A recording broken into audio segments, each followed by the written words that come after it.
Hello दोस्तों, my self Nitin Rajput, NLP coach आया हूँ फिर से एक नए वीडियो के साथ आपके लिए एक नए प्रोग्राम में। इस प्रोग्राम का टॉपिक है transfer your emotions through NLP. Emotions through NLP. जी हाँ, आज मैं एक नए टॉपिक के साथ आया हूँ इमोशंस को बताने के लिए कि किस तरह से इमोशंस हमारी लाइफ में, डे टू डे लाइफ में एक वेरियस इम्पैक्ट रोल प्ले करती है। जी हाँ, हमारी भावनाएं। इमोशंस एक ऐसी चीज होती है जो खुशी का इमोशंस होता है तो कुछ गुस्से का इमोशंस होता है। अगर इन इमोशंस पे हमारा कंट्रोल नहीं होता तो हमारी लाइफ नेक्स्ट लेवल पे चली जाए। इस भागदौड़ की जिंदगी में हम भाग रहे हैं। रिसर्च ये बता रही है जब हम इमोशनली ड्रेन्ड होते हैं तो हमारी लाइफ में प्रोडक्टिविटी तो दूर, क्वालिटी भी खत्म हो जाती है। हम छोटे छोटे काम में थक जाते हैं, हमारा किसी भी काम में मन नहीं लगता। और कभी कभार तो इमोशंस हमारे इतने ओवरवेम हम पे हो जाते हैं, एंजाइटी डिप्रेशन का रूप ले लेते हैं कि हम पास के ट्रॉमा में चले जाते हैं, हम फ्यूचर की अनसर्टिनिटी में चले जाते हैं। इसका कारण सिर्फ एक ही चीज होता है दोस्तों, वो होता है हमारे इमोशंस।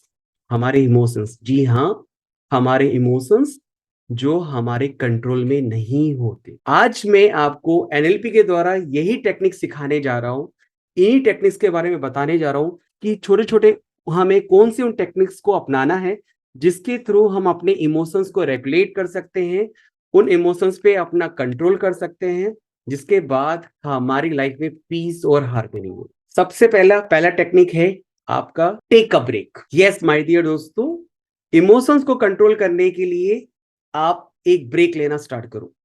कभी कभार हम अपनी डे टू डे लाइफ को अपनी सोसाइटी में प्रूव करने के लिए, अपने काम में, अपने कैरेक्टर में हम इस कदर इन्वॉल्व हो जाते हैं कि हम खुद का ध्यान देना छोड़ देते हैं। हम इतने ओवर रिस्पॉन्सिबल हो जाते हैं कि हमें हमें पता ही नहीं चलता कि हम क्या कर रहे हैं। उस समय हमें एक ब्रेक लेना बहुत जरूरी है। ब्रेक लेना बहुत जरूरी।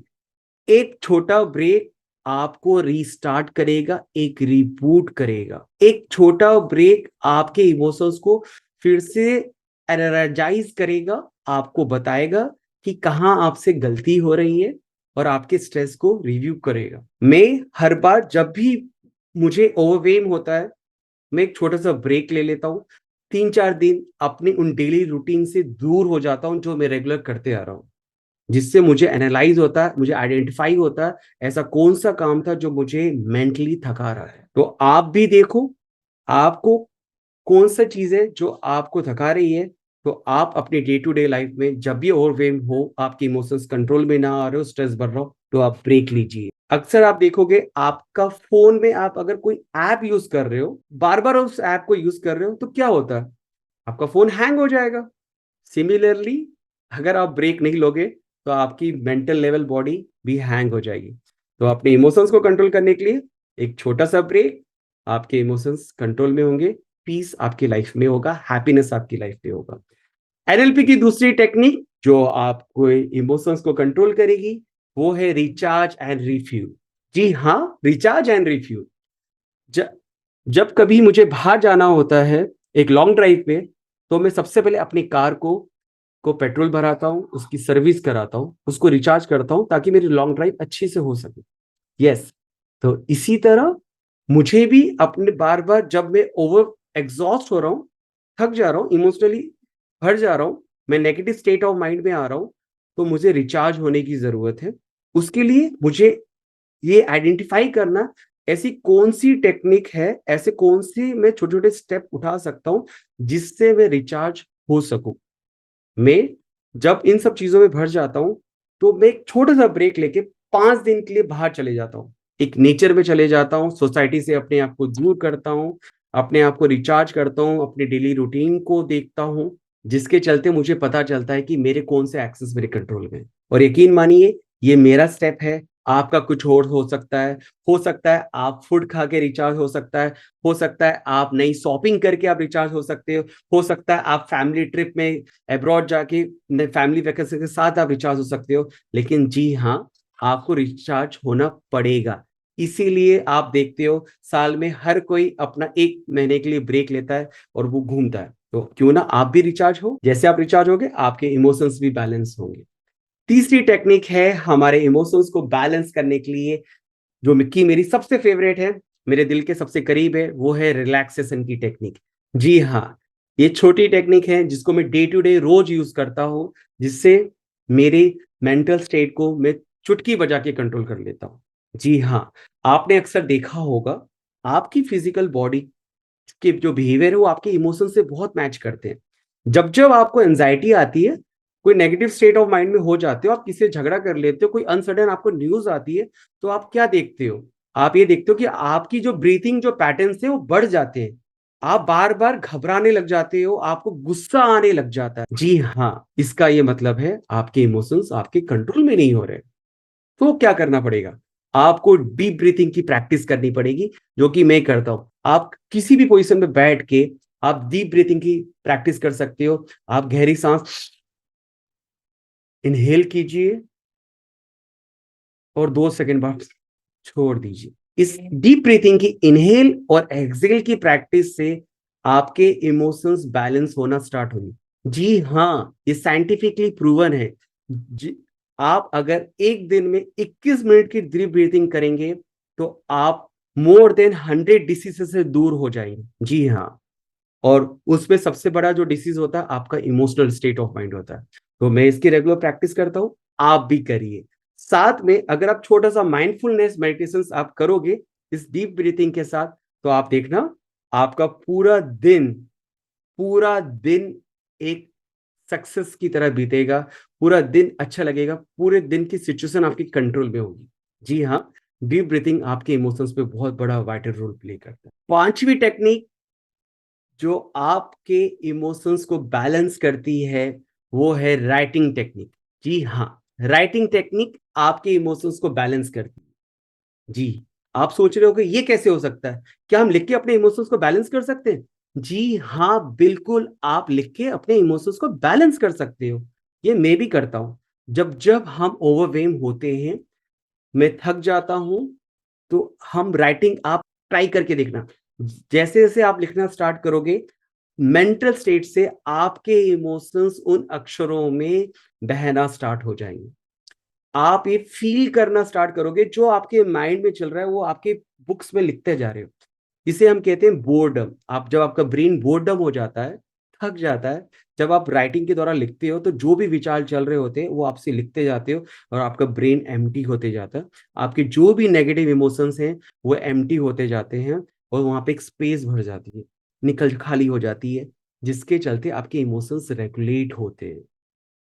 इसे ट्राई करके देखना, आपको बहुत जल्दी फील होगा। बहुत ही छोटी सी टेक्निक है, लेकिन आपके इमोशंस को बैलेंस करेगी।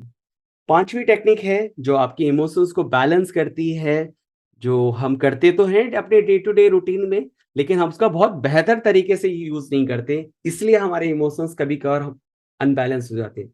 जी हाँ, उस टेक्निक का नाम है get enough sleep. Get enough sleep. जी हाँ, हमें एक अच्छी बेहतर नींद लेना चाहिए। The maturity is when you know that your in sleep is more important than your food. अगर आप एक गहरी नींद लेते हो, एक अच्छी नींद लेते हो, तो आपकी बॉडी के सारे सेल्स रिपेयर होते हैं, आपके मेंटल स्टेट रिपेयर होता है, उसका इफेक्ट नेक्स्ट डेली रूटीन पे जाता है। जी हाँ, अच्छी नींद लेना बहुत जरूरी है। इनफ स्लीप एक आपकी मेडिसिन का रोल प्ले करती है, आपके इमोशंस को बैलेंस करती है। सिक्स टेक्निक जो आपके इमोशंस को बैलेंस करती है, वो है आपका फूड। जी हाँ, खाना। अब आप सोच रहे हो कि क्या खाना भी आपके इमोशंस को बैलेंस करता है? जी हाँ, ये आपके इमोशंस को बैलेंस करता है। हम हमें पता होना चाहिए, हम जो दो तरह के जो फूड्स खाते हैं, जो डेली अपनी लाइफ में हम कंज्यूम करते हैं, वो या तो अल्कलाइन फूड होता है या एसिडिक फूड होता है। लेकिन यूनिवर्स ने हमारी बॉडी में एसिडिक की मात्रा ज्यादा दी हुई है, और जब हम अनपैक फूड्स खाते हैं, पैक फूड्स खाते हैं, हम ऑयली फूड्स खाते हैं, तो वो उसमें अल्कोहल की मात्रा ज्यादा होती है, जिससे हमारा पीएच बैलेंस बढ़ जाता है। तो यकीन मानिए, जब एसिडिक की मात्रा आपकी बॉडी में ज्यादा होगी, तो आपको इरिटेशन होना स्टार्ट होगी, आपकी इम्यूनिटी वीक होगी, आपको इंडाइजेशन होगा, जिसका सीधा असर आपके मेंटल स्टेट पे पड़ेगा, और मेंटल स्टेट से आपके इमोशंस आपके कंट्रोल में नहीं होंगे। जो आपके डेली रूटीन में इफेक्ट पड़ेंगे। तो इसलिए ध्यान रखिए, एसिडिक फूड से साथ साथ आपको अल्कलीन की फूड की भी कंज्यूमिंग उतनी ही ज्यादा करनी चाहिए, जिसके थ्रू आपके अंदर जो एसिडिक ऑलरेडी प्रेजेंट है आपकी बॉडी में वो न्यूट्रलाइज हो जाए। और आपने देखा होगा, जब भी हम फास्ट रखते हैं तो हम क्यों फ्रूट्स खाते हैं, हम क्यों ज्यादा पानी पीते हैं, क्यों हम सात्विक खाना खाते हैं? क्यों? क्योंकि उसके अंदर अल्कलीन की मात्रा ज्यादा होती है, हमारे अंदर के एसिडिक को न्यूट्रलाइज करता है। और जैसे न्यूट्रलाइज होता है तो हमारा स्टेट ऑफ माइंड हमारे कंट्रोल में होता है, हमें चिड़चिड़ापन नहीं होता, छोटी छोटी बीमारी से नहीं होते, और इम्यूनिटी हमारी ताकत होती है। जब हमारी इम्यूनिटी स्ट्रांग होती है तो हमारे इमोशंस तो बैलेंस होंगे ही होंगे।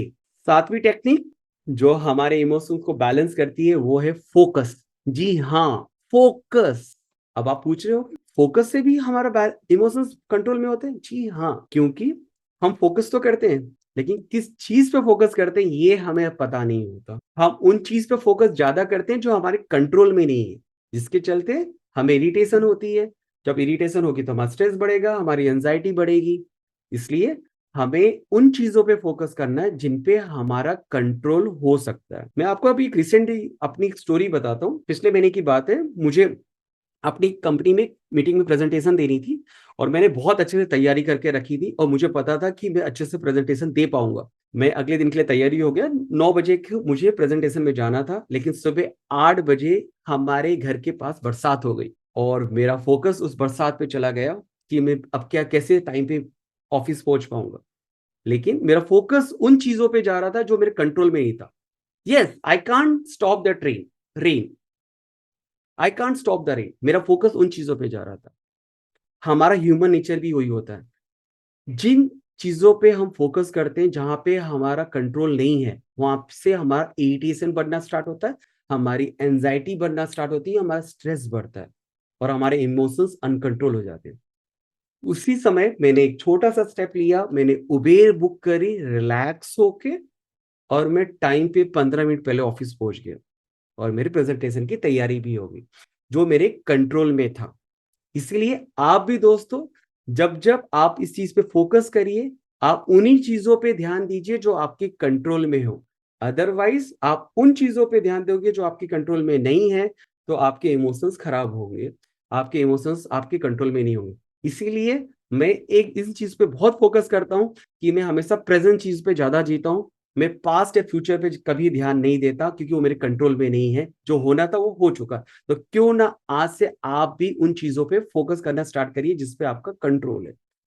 आठवीं टेक्निक जो लास्ट है, जो आपके इमोशंस को कंट्रोल करेगी, वो है डेलीगेट योर वर्क। जी हाँ, डेलीगेट योर वर्क। अपने छोटे छोटे काम को बांटना स्टार्ट करो, जिनके नहीं रहने से भी आपके डे टू डे लाइफ में आपको प्रॉब्लम नहीं होगी।